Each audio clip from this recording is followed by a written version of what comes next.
Bonjour à tous, nous sommes en direct pour ce grand live avec le numéro 1 français, Sir Jérémy Scatena, centième joueur mondial. On va l'interviewer dans quelques instants.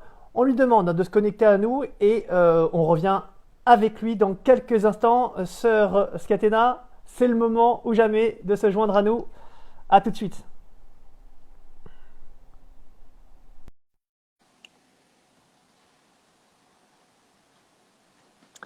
Purée, on a réussi, Francky. Euh, on a réussi, Jérémy. Bonjour Jérémy, j'espère que tu nous entends bien. On sait Je t'entends que très bien. Ah, super. On sait qu'à Barcelone, c'est un peu compliqué. Tu nous l'as dit tout à l'heure. Alors, maintenant, Euh, je suis à Nice, hein, ça y est, je suis à Nice avec Ben à Nice, à Nice avec depuis, Ben. depuis quelques semaines maintenant, depuis une dizaine de jours. Donc, Même à Nice, vous restez ensemble. C'est quoi? C'est peut-être l'histoire d'amour de ce confinement? Benjamin et bah, oui, toi? c'est sûr qu'avec Ben, on s'est trouvé. C'est un ami avant d'être un partenaire, je pense, de paddle. Un ami avant d'être un partenaire. Bon, tu as rajouté de paddle, mais c'est vrai que vous suivez énormément à Barcelone, maintenant à Nice. Rassure-nous. Enfin, il y a plus entre vous deux ou Non, ça s'arrête là pour l'instant. non? Pour l'instant, ça s'arrête là. D'accord. Bon, Jérémy, bah, écoute, en tout cas, merci d'avoir accepté cette invitation. On a beaucoup de questions à te poser. D'abord, pour ceux qui ne te connaissent peut-être pas encore, on va commencer par ton histoire, comment tu t'es lancé dans ce sport. Et puis ensuite, on va poursuivre sur l'évolution de ton jeu. On parlera des championnats de France, du World Padel Tour, et puis ensuite, évidemment, quelques questions pièges. Et on parlera de la FFT enfin pour le dernier thème. Jérémy, je ne sais pas si tu nous entends, hein. Je t'entends très bien. D'accord, très bien, puisque ton image mouline un peu.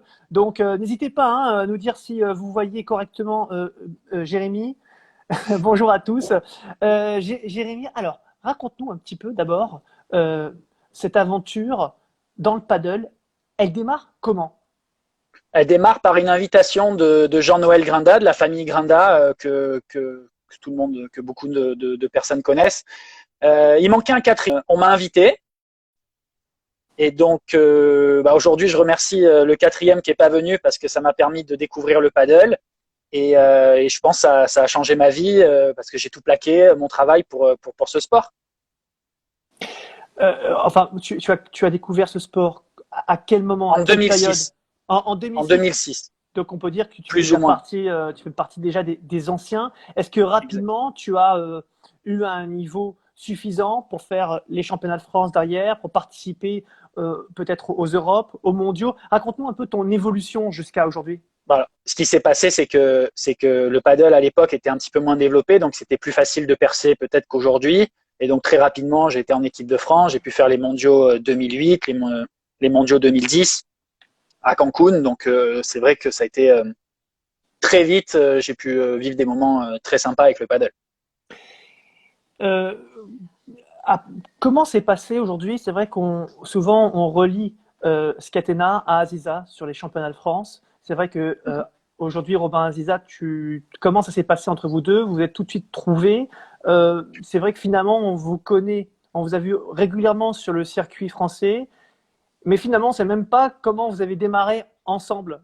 Ah ben, on a démarré, je sais pas si Robin était là la première fois que j'ai joué, mais je dirais que si c'était pas la première, c'était la deuxième. Et Laurent Bensadoun jouait avec Nalé Grinda et moi je jouais avec Robin et on a commencé cette aventure-là ensemble.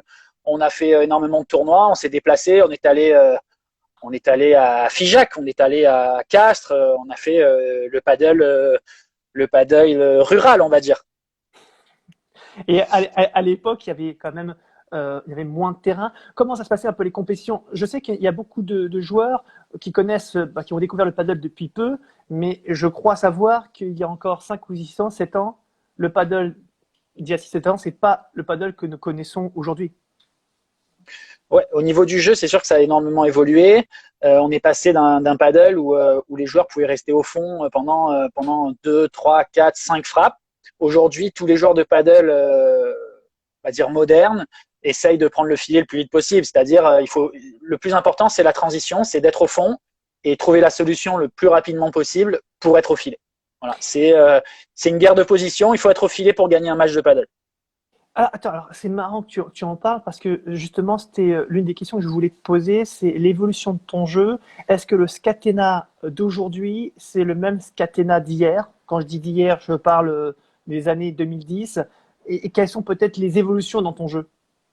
Alors, je pense que les plus grandes évolutions, elles sont pas dans le jeu, elles sont plus physiques et mentales.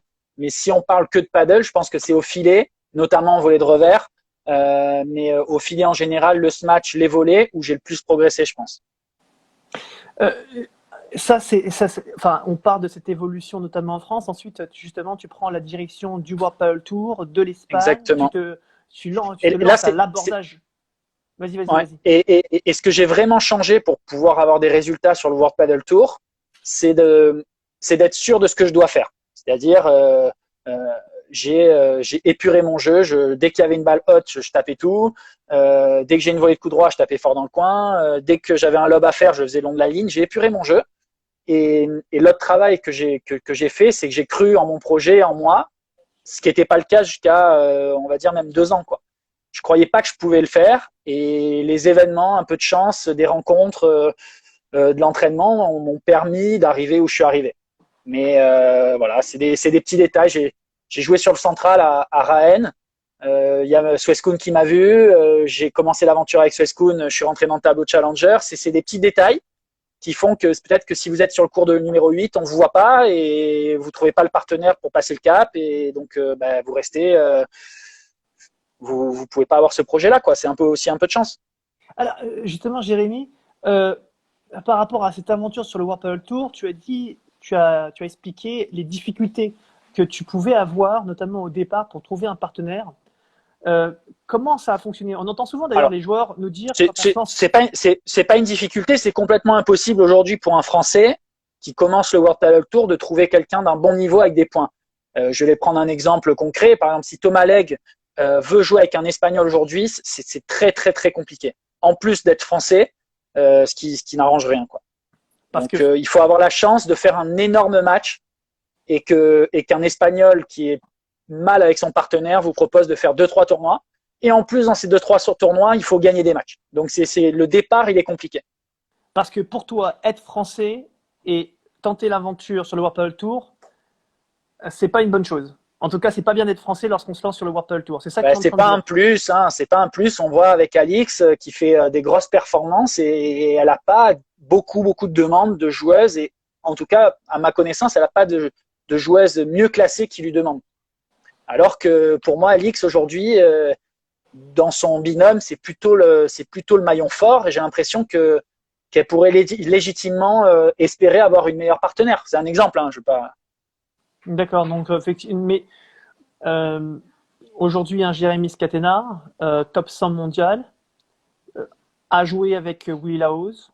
Euh, je veux dire, c'est quand même, il n'y a pas beaucoup d'Espagnols qui aujourd'hui peuvent se vanter d'avoir joué avec l'une des icônes du paddle mondial.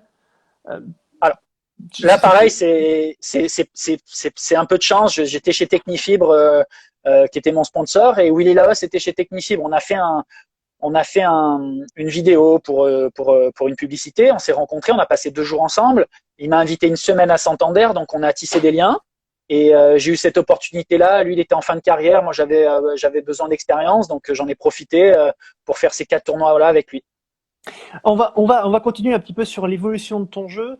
Euh, Quand on fait le tour des joueurs qui t'affrontent ou même qui ont joué avec toi, il y a un mot qui revient souvent, imprévisible. Tu es d'accord avec eux? Bah oui, oui, je suis imprévisible, et maintenant, en plus, on est 2 imprévisibles avec Ah Ben. oui. Donc là, ça devient imprévisible vraiment. Euh, oui, oui, je suis assez imprévisible. C'est pas évident forcément de jouer avec moi. Je pense notamment quand je défends, parce que je défends souvent en essayant d'aller au filet rapidement, et c'est pas toujours académique. J'ai fait par exemple à Boriana, j'ai fait un tournoi avec Ben au début de l'année. On joue 2 joueurs assez moyens. Je pense que le premier set, j'ai dû faire au moins 10 retours dans la vitre et au moins 25 fautes dans le premier set. J'étais avec Pablo Ema, il m'a mis de l'eau sur la tête. On s'en est sorti un petit peu par miracle. Et le lendemain, on a failli gagner 2 top 60 où on fait un match complètement énorme. Donc c'est un peu ça. Je crois que pour jouer avec moi, il faut accepter de temps en temps que j'ai un niveau de jeu qui peut baisser fortement. Il faut laisser passer l'orage parce que quand ça commence à matcher, ça peut devenir énorme. Ça peut devenir vraiment très sympa. Alors justement, on va parler, je sais que peut-être Benjamin est pas très loin, peut-être qu'il t'écoute, peut-être que Joe également t'écoute. Je pense à Robin, ce sont des joueurs avec lesquels tu as joué, pour certains même longtemps. Il y a quelques mois, c'est vrai que c'est une question qui revient souvent. On t'a vu jouer, et même très bien, avec Joe Bergeron, et à ce moment-là, tous les deux, vous parliez d'une future probable association en 2020. Et puis là, de manière assez soudaine, vous avez pris un peu tout le monde de court, et puis on te voit jouer avec un autre grand joueur, évidemment, le gaucher Benjamin Tison, qui était le partenaire pendant ses premières heures, hein, enfin presque, avec Adrien Maigret. Qu'est-ce qui s'est passé? Qu'est-ce qui a fait la différence? Qu'est-ce qui a fait que, voilà. Je pense que c'est l'addition de deux choses. C'est la relation que j'ai en dehors du terrain avec Ben. Et je pense aussi le fait que j'avais des objectifs en France et que j'avais besoin de performer aussi sur le circuit français. Donc, c'était une solution qui me permettait de faire les deux. Tu as dit tout à l'heure que tu étais un privilégié, que c'était pas forcément évident de jouer avec toi. En même temps, tu as dit que Benjamin Tison, on le connaît, c'est aussi un attaquant. Il a un jeu atypique. Il est capable de faire des coups que peu de joueurs peuvent faire. Est-ce que tu te dis pas, j'avais peut-être besoin plutôt d'un Robin Aziza qui est là pour me calmer, parce qu'avec Benjamin, ça peut partir dans tous les sens. Alors, ça dépend de l'objectif que vous avez. Voilà, et c'est ce que j'allais dire. Ça dépend de l'objectif. C'est-à-dire qu'aujourd'hui, moi, l'objectif que je me suis fixé cette année, c'est de gagner des matchs complètement énormes. C'est-à-dire vraiment gagner des matchs énormes. C'est-à-dire des top 50, des top 60, peut-être des top 40, de vraiment gagner des gros matchs. Et j'ai pensé qu'avec Ben, ça pouvait être peut-être la meilleure solution que je pouvais avoir. Donc, c'est le choix que j'ai fait. Après, je sais pas si ça marchera, mais parce que c'est un peu risqué. Je vois que quand on joue parfois, le niveau il n'est pas forcément au rendez-vous. Et puis derrière, parfois quand on joue bien, c'est incroyable. C'est-à-dire que on peut gagner 3 sets d'affilée à top 60. Les mecs, on joue grave, quoi. Donc, c'est le risque que j'ai pris. Je sais qu'on peut jouer grave. Je sais qu'il y aura des passages durs. Mais voilà, c'est un choix de vie. Je voulais c'est peut-être un risque supplémentaire, mais c'est aussi le risque de voir plus grand et peut-être d'aller plus loin. Alors, il y a des bonnes questions là de Luigi et de Hugo Lemaire. Il y en a un qui nous demande si. Alors, je pense que c'est par rapport à un article de Padel Magazine. On voit qu'il y a des lecteurs qui lisent nos articles, superbes. Voilà, qui nous demandent. Alors, je pense peut-être qu'il a écouté aussi Robin Aziza il y a quelques semaines à nos micros, qui disait qu'il se sentait pas, pas si bien que ça sur ces 2 dernières années. Je cite. J'imagine que Luigi fait référence à ses propos. Le fait que vous ne soyez plus ensemble. Qu'est-ce qui s'est passé en fait, voilà, simplement. C'est comme une histoire d'amour. Vous restez 5 ans, 6 ans, 8 ans avec une femme, et puis au bout d'un moment, vous êtes plus amoureux d'elle. Et voilà, avec Robin, pendant un moment, ça a été super. Et là, les 2, 3, 4 dernières années, ça a été très compliqué. On a plus l'osmose ou on n'a plus les affinités qui nous permettent de bien jouer ensemble.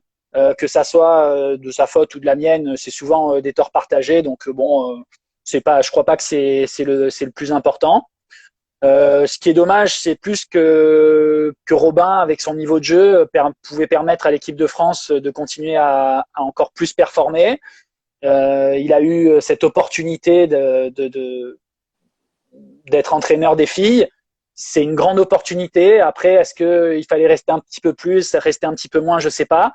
Ce qui est sûr, c'est que l'équipe de France, c'est pas un joueur. L'équipe de France, c'est une équipe et je pense que c'est pas la relation que je pouvais avoir avec lui qui l'a fait faire ce choix-là. C'est plus l'opportunité qu'il a eu d'avoir un poste important comme entraîneur des filles. C'est pour ça qu'il a fait ce choix-là.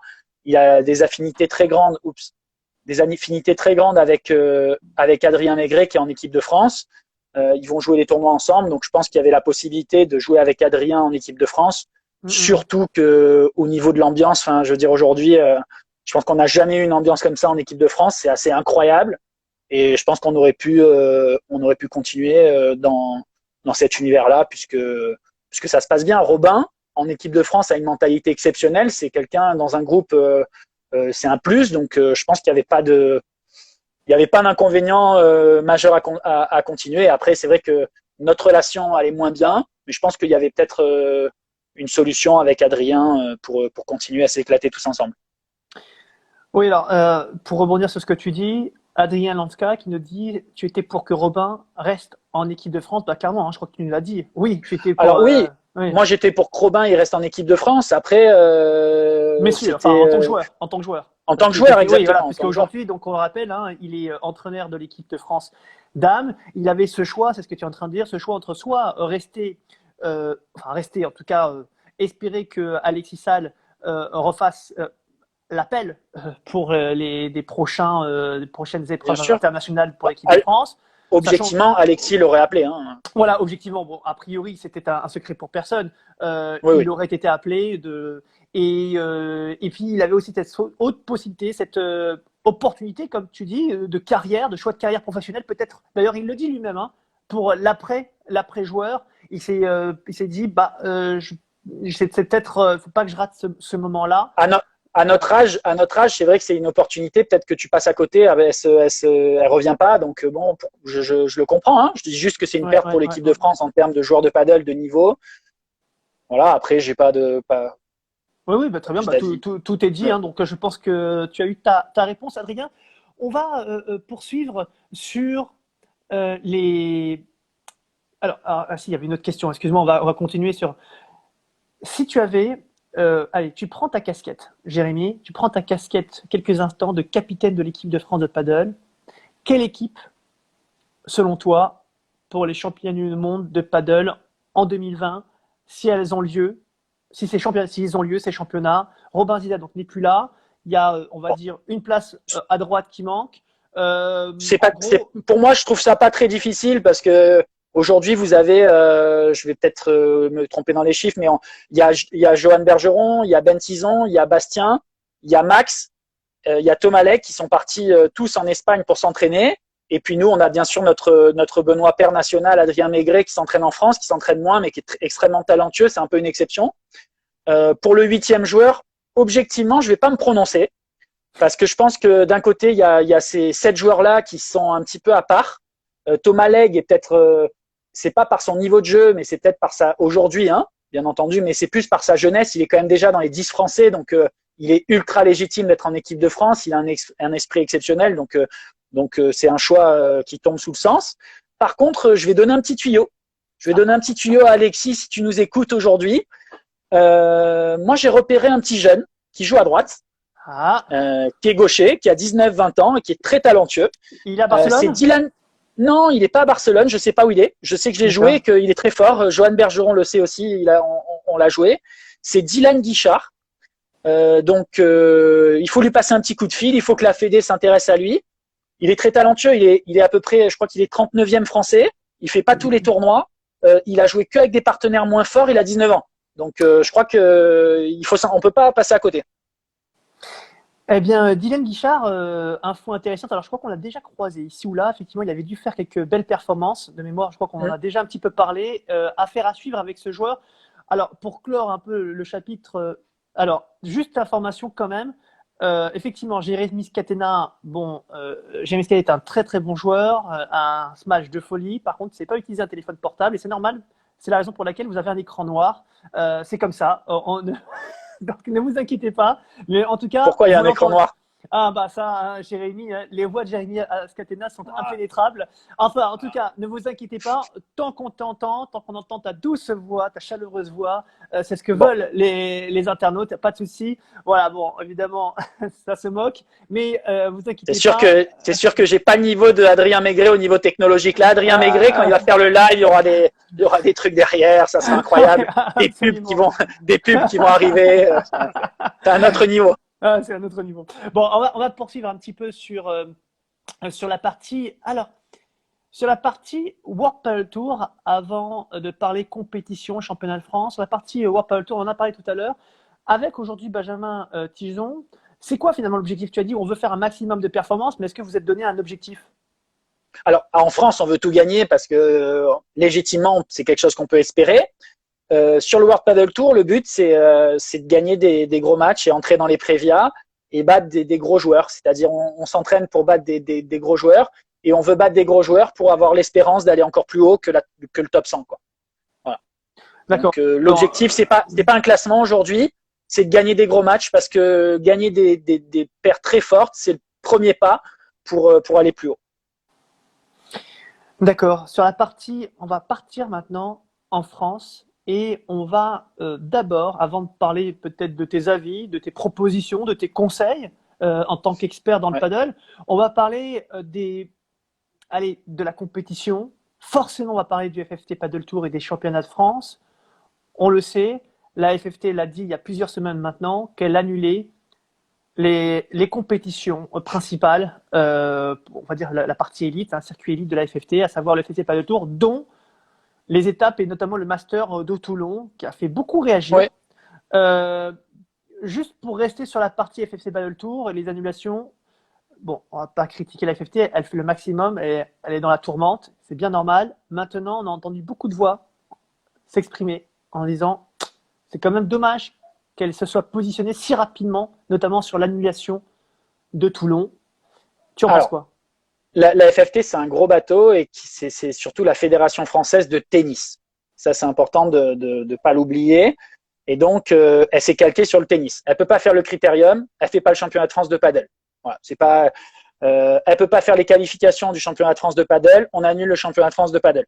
C'est pas plus compliqué que ça. Maintenant, moi, en tant que joueur, en tant qu'acteur du paddle, j'ai du mal à comprendre que le lundi, on me dise le championnat de France de paddle est annulé, tous les P2000 sont annulés, et le mardi, on va faire Roland-Garros le 25 septembre. Pour moi, je suis pas spécialiste en organisation d'événements, mais pour moi, c'est plus facile d'organiser le championnat de France de paddle que Roland-Garros. Je pense que tout le monde est d'accord. Donc, bien sûr qu'on peut pas faire les qualifs, ok, mais je pense qu'il y a peut-être d'autres solutions. Je pense qu'on peut faire peut-être le plus grand tournoi open qui a jamais été organisé sur une semaine pendant des vacances scolaires et faire de cet événement une énorme fête du paddle. Bien sûr, la crise sanitaire, il faudra suivre son évolution et on va pas faire n'importe quoi. Mais si demain, au niveau sanitaire, c'est possible, qu'est-ce qui nous empêche, je vous le dis Franck, qu'est-ce qui nous empêche de faire le plus gros tournoi open? Pourquoi pas sur la place centrale à Toulon? Pourquoi pas dans un club privé qui a 15 indoor et de faire le plus gros tournoi open pour tous, où tout le monde pourra s'inscrire et faire un championnat de France dans ce sens. Est-ce que c'est possible? Est-ce qu'au niveau organisationnel, c'est possible? Je le pense. Maintenant, est-ce qu'on a la volonté de le faire et est-ce qu'on veut faire des choses difficiles? Peut-être pas. Ça veut dire qu'aujourd'hui, en gros, si demain les choses se confirment, à savoir qu'il n'y a pas de championnat de France de padel, tu te proposes, quoi qu'il arrive, avec la FFT ou sans, de monter un projet, un gros projet, un tournoi de paddle qui rassemble les meilleurs joueurs de paddle français pour faire une Coupe de France ou un championnat de France de paddle. Alors, faire le tournoi, aider la FFT pour que ça se fasse dans le giron de la FFT pour qu'il y ait le championnat de France, faire tout ce que je peux. Je sais pas, je sais pas ce que je peux faire pour ça, mais en tout cas mettre toute mon énergie. Et si ça marche pas, faire un énorme tournoi avec un gros prize money. Et on l'appellera, je sais pas si on pourra l'appeler réellement le championnat de France, mais si c'est un tournoi qui est ouvert à tous, où tout le monde peut s'inscrire, et c'est le plus gros tournoi de 2020, il sera considéré quelque part comme le championnat de France. Donc oui, moi c'est ma volonté, je sais pas de quelle manière c'est possible de le faire, mais je pense qu'avec la volonté de le faire, on va y arriver, je pense. Tu me pardonnes, Julien Leclerc, j'ai bien lu ta question. Est-ce qu'il faut une fédération de paddle ou non? C'est une question qu'on posera d'ailleurs peut-être à Jérémy un peu plus tard. Par contre, pour information, Jérémy, tu as un club qui se positionne d'ores et déjà à ton idée, en tout cas qui te suit. C'est le club Ultra. Tu sais qu'il y a plusieurs clubs de paddle, enfin qu'il y a notamment qui a un club de paddle du côté dans le sud de la France, côté de Nice. Donc, tandis que Franck, et en plus, attention avec Ultra parce que ils ont des appuis politiques, ils sont forts, et je pense que malheureusement ça sera en hiver, mais c'est des gens qui sont capables de le faire sur la place centrale de Nice. Donc il y a des choses qui peuvent se faire là cette année. Ça sera, si le championnat de France tombe, ça sera en octobre, en novembre, en décembre. Donc en outdoor ça sera difficile, mais en indoor je pense que c'est possible.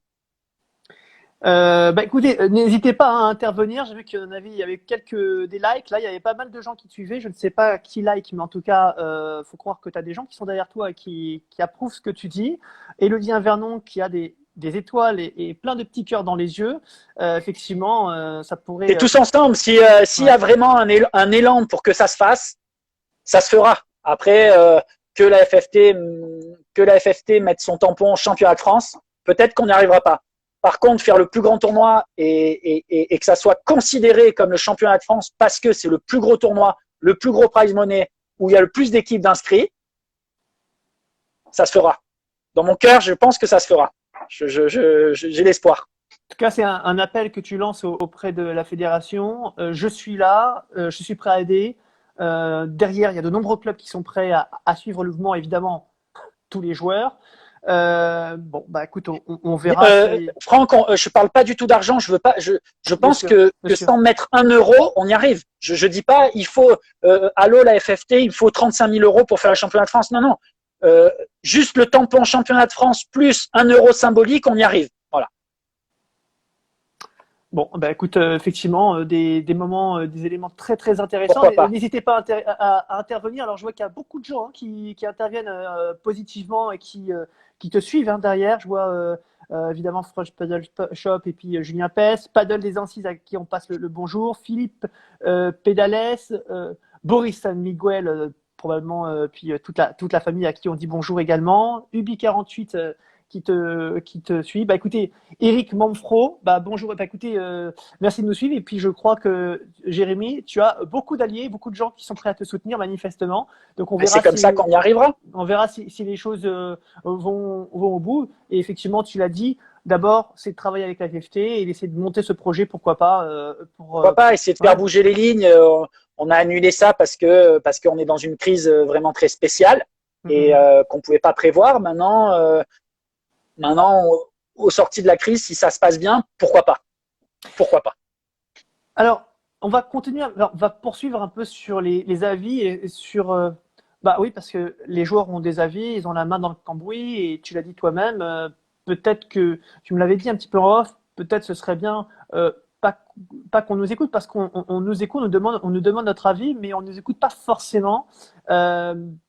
Tu as parfois des avis très très clairs, par exemple sur les clubs privés, clubs municipaux. Tu ne veux surtout pas les opposer. Il y a un article que tu as lu récemment et tu m'as dit, mais Franck, c'est exactement ça. Et je vais même t'expliquer comment ça fonctionne.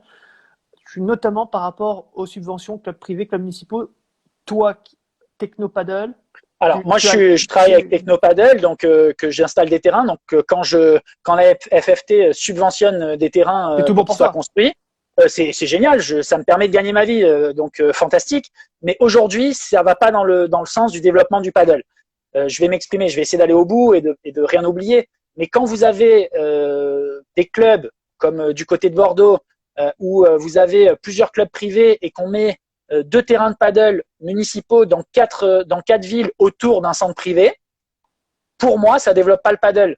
Ce qui développe le paddle, c'est de faire un certain nombre de terrains dans des zones où il n'y a pas de paddle pour lancer cette activité.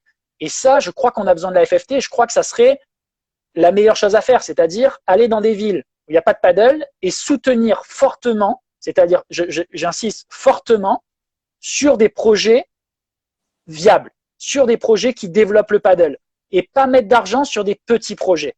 Il y a une autre donnée qui rentre jamais en compte dans les projets de paddle, c'est le côté humain, c'est le côté la personne qui va s'en occuper. Aujourd'hui, on subventionne dans des clubs de tennis municipaux la construction de 1 terrain de paddle au fond du club. C'est de l'argent perdu. Il faut économiser cet argent et aider les vrais projets. Voilà. Donc, et prendre en compte le facteur humain. Moi, j'ai un exemple assez spécial, c'est le tennis club de la Vière. Le tennis club de la Vière est perdu au milieu des vignes. Il est à un quart d'heure du Cap d'Agde, de Béziers, perdu.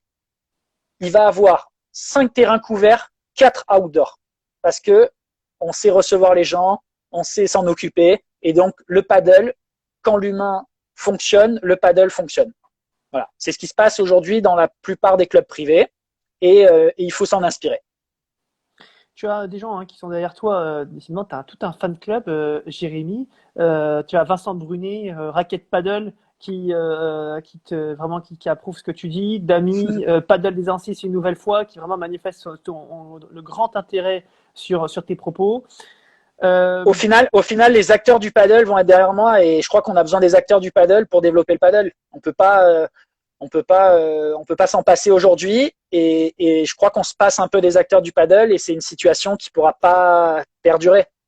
Alors peut-être juste pour préciser tes propos, t'es pas là, tu ne veux pas opposer évidemment les clubs municipaux ou le secteur public au secteur privé. D'ailleurs, bien au contraire, tu me disais il y a quelque temps qu'en réalité, c'est le même combat. Club privé, clubs municipaux, c'est le même combat. Parce que tu m'expliquais que quand il y a 3 ou 4 clubs municipaux à quelques kilomètres d'intervalle qui se construisent, en réalité, il n'y a personne qui gagne. Et la preuve, la crise du tennis que porte comme un fardeau la FFT depuis pas mal d'années maintenant, avec cette crise de l'ambiance, on parle toujours de l'ambiance, etc.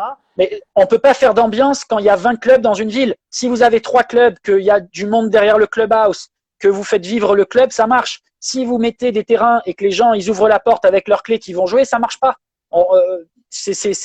Aujourd'hui, les gens veulent du service, ils veulent regarder la Ligue des Champions, ils veulent boire des verres avec leur adversaire, avec leurs partenaires, ils veulent vivre, ils veuleux s'amuser, s'éclater.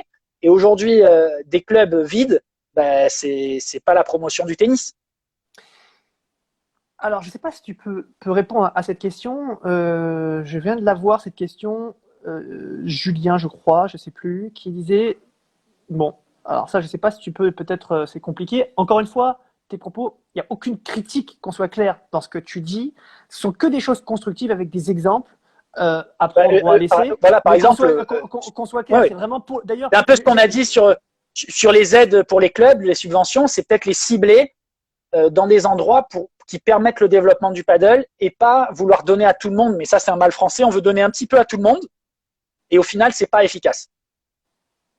Pour tout le monde d'ailleurs, même pour ceux qui ont été. Oui, exactement. Pour ceux qui ont été aidés, c'est pas efficace. Et pour celui qui a eu un gros projet qui n'a pas été aidé, il peut peut-être pas aller au bout de son projet et développer le paddle. Donc c'est dans les deux sens. Julien nous demande si, à ton avis, est-ce que les gens à la tête du paddle, alors à la tête de la FFT, j'imagine, qui gère un peu le paddle, alors il parle certainement, je pense à mon avis, dans son message des comités ou des gens qui sont reliés un petit peu aux décisions liées au paddle à la FFT, est-ce qu'ils sont compétents, ces personnes-là? Bon, alors là, il se trouve que nous, il y en a un certain nombre qu'on connaît, c'est pas évident de peut-être. Alors il y a peut-être deux questions dedans. Est-ce qu'ils sont compétents? Ne sont-ils pas déconnectés? Il y a peut-être deux questions dedans. Est-ce qu'ils sont compétents?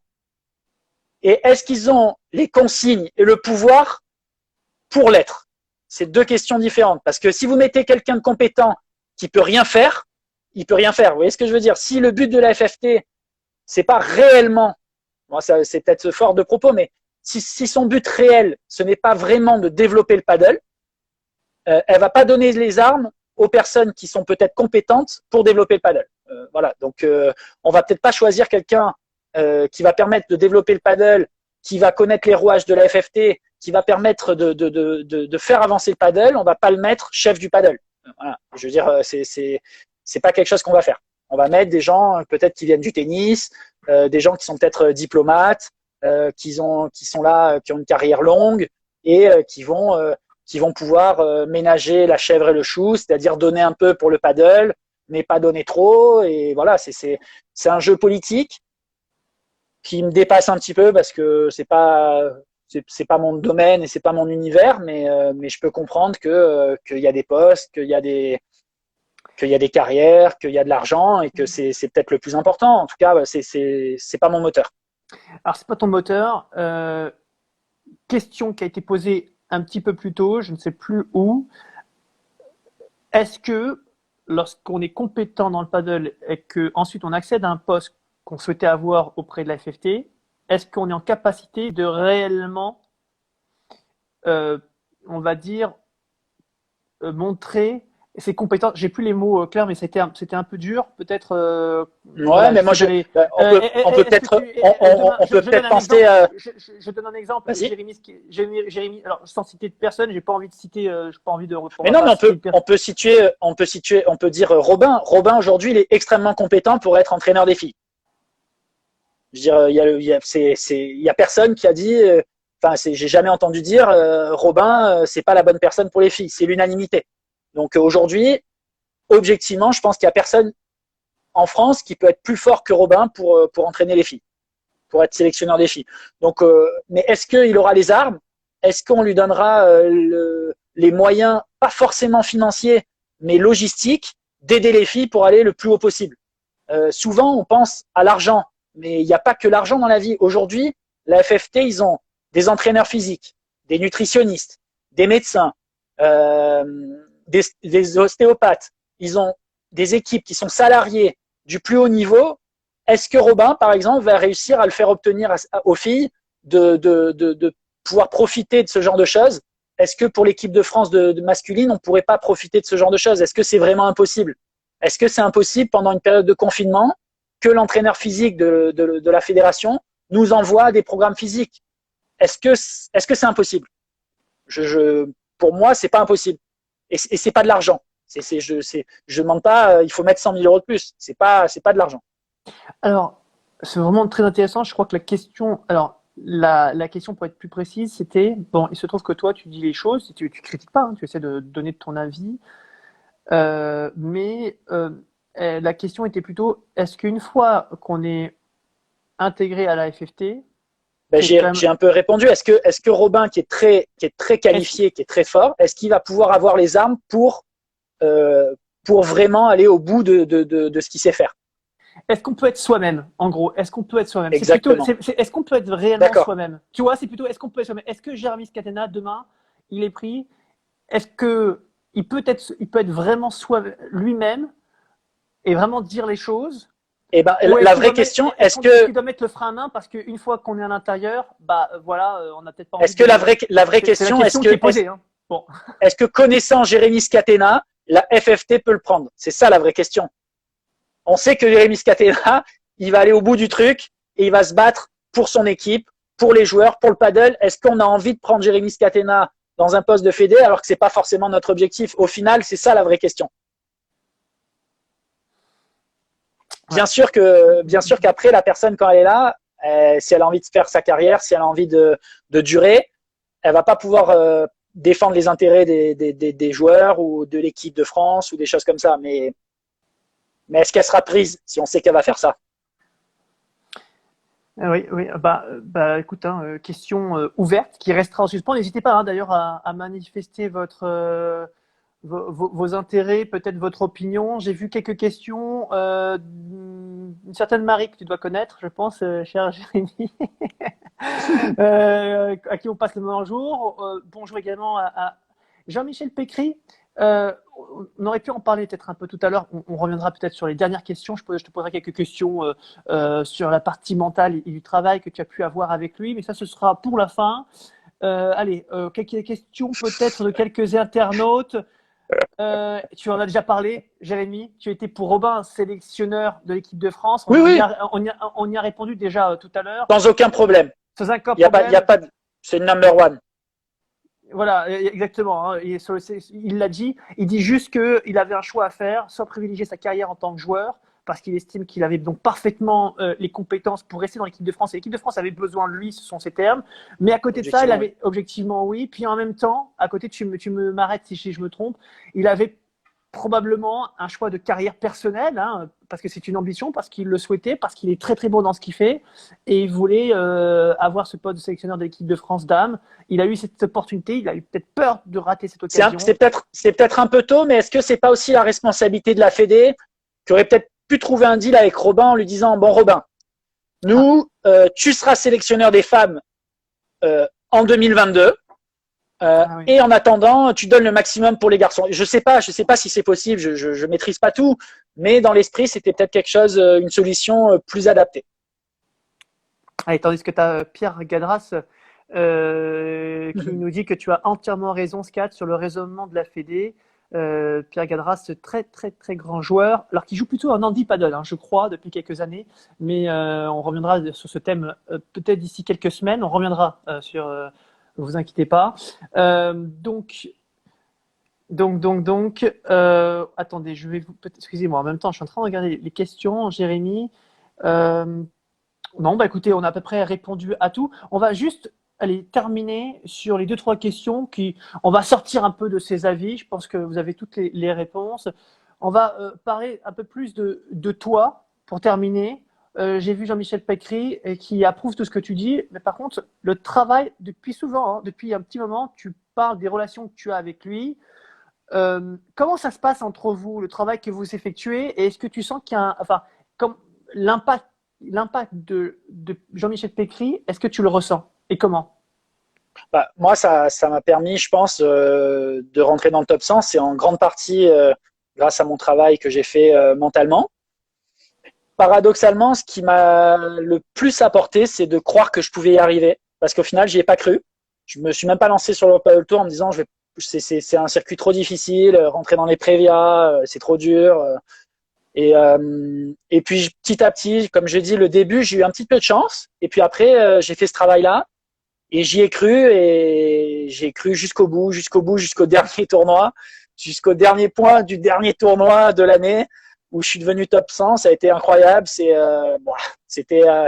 vraiment fantastique parce que c'était dur et j'ai réussi. J'étais vraiment très fier, très content. Et c'est vrai que c'est des personnes qui m'ont beaucoup apporté et croire en moi. Et aussi une autre chose, c'est que une carrière, c'est des matchs, des points, et il faut pas lâcher tout le temps. Et j'ai un match dans la tête vraiment incroyable, c'est le match que j'ai fait contre Mel Gratti avec Willy Laos, où le premier match où on perd 6-2, 5-2. Et là, je me suis dit, on va faire ce point, on va s'amuser, on va mettre la volée de revers là, on va juste essayer d'avoir des sensations, de s'éclater. Et puis à 5-3, Willy Laos, qui est un grand joueur, il fait vraiment un jeu de dingue. On revient, d'ailleurs, je fais vraiment un gros match, on gagne. Et voilà, ce que j'ai appris, ce que ça m'a apporté le travail mental, c'est que c'est soit tu gagnes, soit tu apprends.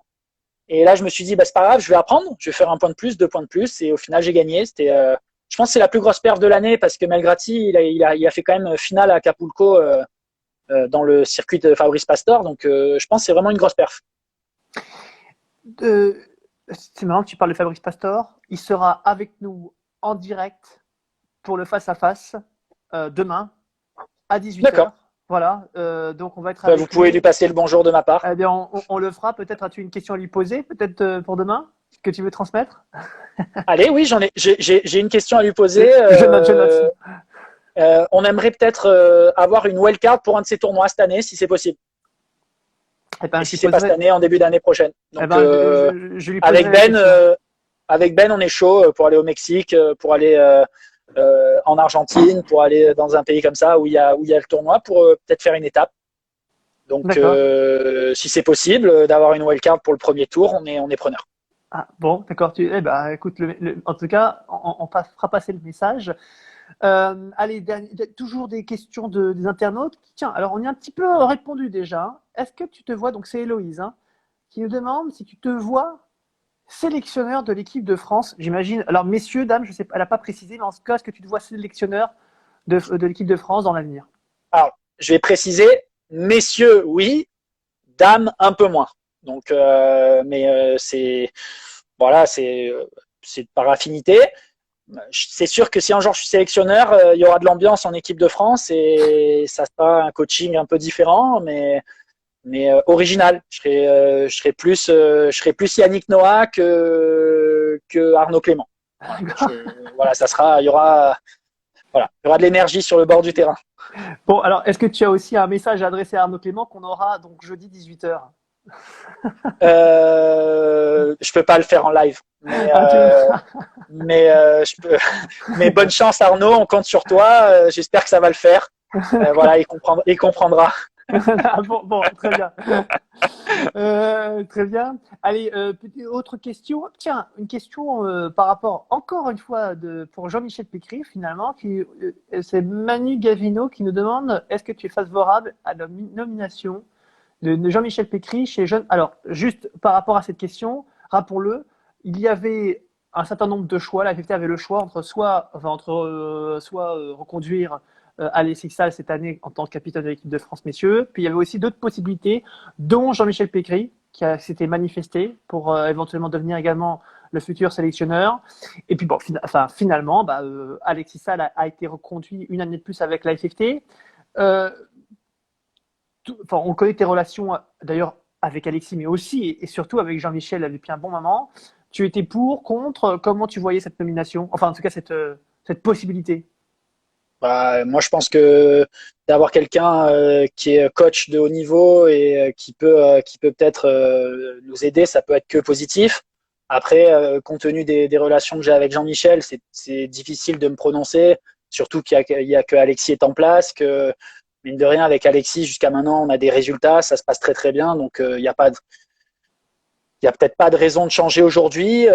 Il y a peut-être une réflexion, à faire, c'est est-ce que demain, dans un an, dans 2 ans, est-ce que vu qu'en France, il y a peut-être pas encore le profil idéal pour entraîner l'équipe de France, est-ce qu'un entraîneur étranger pour faire une espèce de passation de pouvoir de 2 ans, 3 ans, ou même en complément d'Alexis, est-ce que ça peut pas être la solution d'avoir un Crossetti, d'avoir un Pablo Ema, d'avoir l'entraîneur de Robin, j'ai un doute, tu vas peut-être m'aider, Franck, L'entraîneur de Robin et de oui, Alix, j'ai un trou de mémoire.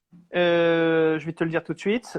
Juan Alday. Juan Alday, absolument. Voilà, est-ce que ça peut pas avoir un intérêt d'avoir des gens qui connaissent aussi bien le paddle pour aider l'équipe de France, peut-être. Voilà, après c'est peut-être pas si facile, c'est des gens qui parlent pas français non plus, donc bon, à voir.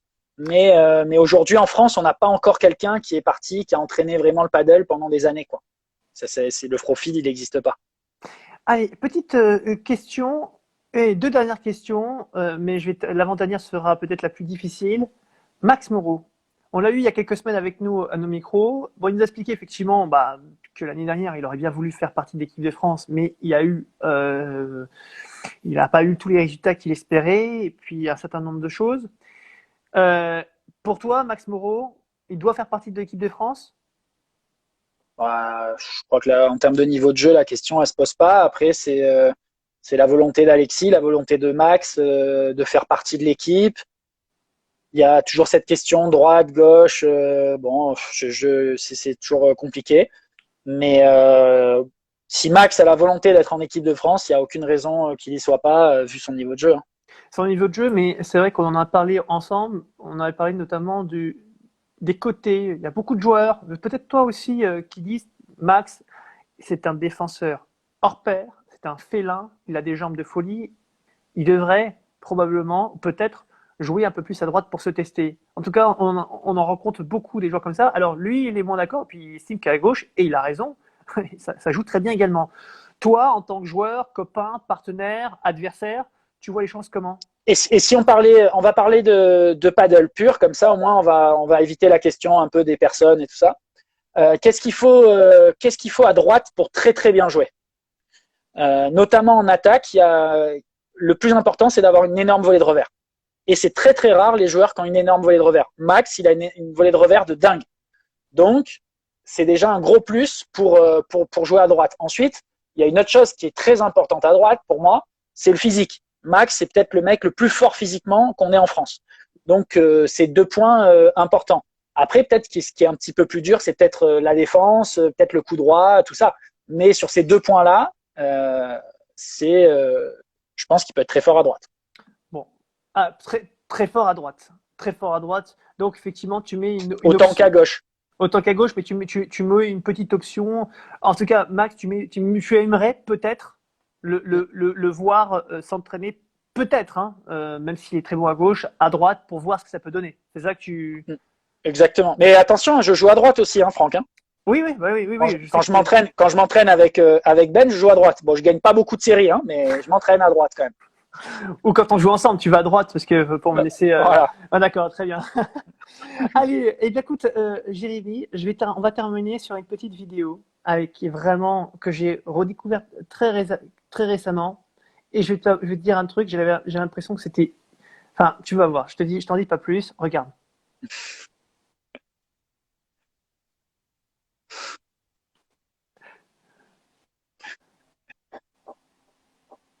Je sais pas si vous entendez le son chez vous.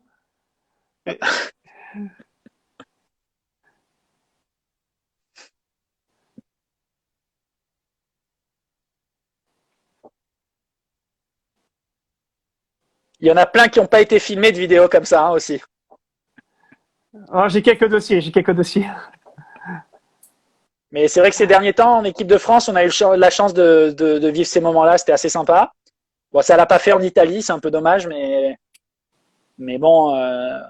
Par contre, au Paraguay, ça l'a fait, donc c'était vraiment très sympa. Tu te souviens de ce moment? Oui, Tu oui, te je souviens sais de ce très bien moment? quand c'était. Ouais. Ouais, ouais. Bah, raconte-nous. Dis-nous. Ah bah, c'était après la finale des championnats de France en 2016, je dirais. 2015 ou en 2016. En Et 2015, je dirais. c'était à Paddle Central À Lyon. Lyon. Ouais, Ouais. je l'ai mis cette image, on aurait pu en mettre d'autres, parce qu'évidemment, quand j'ai vu cette vidéo, j'avais une pensée particulière pour ce club qui fait partie de ces clubs qui ont lancé le paddle dans la région et qui ont été on va dire des clubs très très importants dans l'évolution du paddle français. Et peut-être que par rapport à tes propos de tout à l'heure, justement, ce club aujourd'hui, il n'existe plus. Alors, attention, hein, il n'existe plus pour 500 000 raisons, probablement. Oui, oui. Maintenant, Ouais, je voilà. crois que là, c'est peut-être pas le meilleur Non, exemple par rapport à ce que j'ai dit tout à l'heure. non, exactement. Je pense que c'est pas le meilleur Ouais. exemple. Parce Ça n'a rien qu'ils à voir. ils avaient un loyer incroyable et Ouais, non, c'était c'était pas compliqué. possible. Mais enfin Ouais, bon, ouais. voilà, l'idée c'était de parler quand j'ai vu ces images, forcément, j'ai pensé à ce club parce que toujours, il y en a beaucoup qui ont joué là-bas. Joe Bergeron d'ailleurs me disait récemment il s'était lancé vraiment beaucoup joué là-bas. Et finalement, on se rend compte qu'aujourd'hui, parmi le top 10 français, tu as beaucoup de clubs qui viennent enfin, en tout cas, qui ont joué, qui sont passés par ce club pour jouer. Donc, je sais pas, toi, Ouais. t'as beaucoup joué aussi dans ce club ou Moi, non? j'ai joué au moins deux, trois fois. J'ai fait deux, trois D'accord. tournois minimum là-bas. C'était très sympa. Les personnes qui étaient là-bas étaient accueillantes. Ça se passait toujours très bien. C'est plus là, c'est un problème de business plan. Quand on a un loyer comme ça avec trois terrains aujourd'hui, c'était pas possible Mhm. de fonctionner. Où il faut vraiment que le restaurant il fonctionne à fond, quoi. Et là, c'était un petit peu difficile. Bon, bah écoute, Jérémy, c'était la vidéo et le commentaire de la fin. Merci beaucoup, Jérémy, hein, pour tous ces commentaires. Je pense que vous avez été très très nombreux à apprécier. Là, j'ai vu des likes à n'en plus finir. Il y a pas mal de dossiers tous Mais filmés par Angélique. On espère qu'on aura les dossiers, Robin. Merci de nous mais les Rob, envoyer. On aimerait bien mais les. Franck, Oui, je oui. me est-ce que la FFT a liké la vidéo? Ah, je sais pas parce que ils sont. En tout cas, Bon, je les embrasse et on va oui. essayer de faire le maximum pour que ça marche. Bah, en tout cas, on passe le grand bonjour à Robin. On passe le bonjour à tous ceux qui nous ont suivis et merci. Alors, c'était Aldaï, hein, il y en a qui ont confirmé tes propos tout Ouais. à l'heure. On parlait de Juan Aldaï, évidemment, le coach d'Alice Colombon et de Et Robin Robin. Aziza. Avec qui tu aimerais jouer dans l'avenir de Benjamin Marat? Bon, on va dire que tu veux jouer avec Benjamin Tizot, hein, c'est ton partenaire aujourd'hui et on va dire, il y a peut-être un autre partenaire avec lequel tu veux jouer. Alors, on va dire en dehors de Benjamin. Mais on va dire un partenaire impossible, un partenaire que je peux pas avoir aujourd'hui. Ah ouais, enfin, en tout cas, ce serait un objectif, une ambition, ce serait qui? Ben, on a joué le gaucher qu'on a joué à Buriana, non, en Italie, à Bari. Il était vraiment très très fort. Il est 50. Malheureusement, la mémoire des noms, je l'ai pas, mais il était vraiment incroyable. D'accord, Mais très bien. sinon, non. Peut-être refaire un tournoi avec Willy Laos, mais c'est plus par plaisir parce que je l'adore. On a vraiment un kiff ensemble et c'est quelqu'un qui m'a apporté beaucoup et je lui dois beaucoup. Donc voilà, peut-être refaire un petit tournoi, un petit fee prize ou quelque chose comme ça avec Willy Laos, ça aurait de la gueule quand même.